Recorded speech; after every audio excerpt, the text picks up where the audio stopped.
3 মাসের জন্য পাল্টা শুল্ক স্থগিত করেছেন মার্কিন প্রেসিডেন্ট ডোনাল্ড ট্রাম্প। এর ফলে বিশ্ববাজারে এক ধরনের স্বস্তি ফিরেছে। এশিয়ার শেয়ার বাজার ঘুরে দাঁড়িয়েছে, ইউরোপের বাজারও ঘুরে দাঁড়াবে তেমনই লক্ষণ দেখা যাচ্ছে। আন্তর্জাতিক মুদ্রা তহবিল থেকে শুরু করে বাজার বিশ্লেষকেরা বলছেন এ ঘটনায় এক ধরনের স্বস্তি এসেছে। ইউরোপীয় ইউনিয়নও বিষয়টি স্বাগত জানিয়েছে।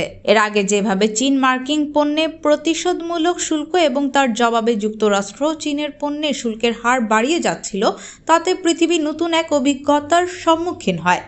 এর জেরে শেয়ার বাজারে ধস নামে, ডলারের বিনিময় হার কমে যায়, তেলের দাম 4 বছরের মধ্যে সর্বনিম্ন পর্যায়ে নেমে আসে। সামগ্রিকভাবে বাজার অর্থনীতিতে রীতিমতো কাঁপন শুরু হয়ে যায়। বিবিসির এক প্রতিবেদনে বলা হয়, বিভিন্ন দেশের পণ্যে যে পৃথকভাবে পাল্টা শুল্ক আরোপ করেছিলেন ডোনাল্ড ট্রাম্প, সেই শুল্ক স্থগিত হয়েছে ঠিকই, কিন্তু এখনো বেজলাইন বা ন্যূনতম শুল্ক রয়েই গেছে। তার সঙ্গে সঙ্গে আছে আগের আরোপিত শুল্ক। সবচেয়ে বড় কথা, বিশ্বের দ্বিতীয় বৃহত্তম অর্থনীতি চীনের পণ্যের শুল্ক এখনো রয়ে গেছে। ফলে চীনের ব্যবসা বাণিজ্য এখনই স্বাভাবিক হচ্ছে না।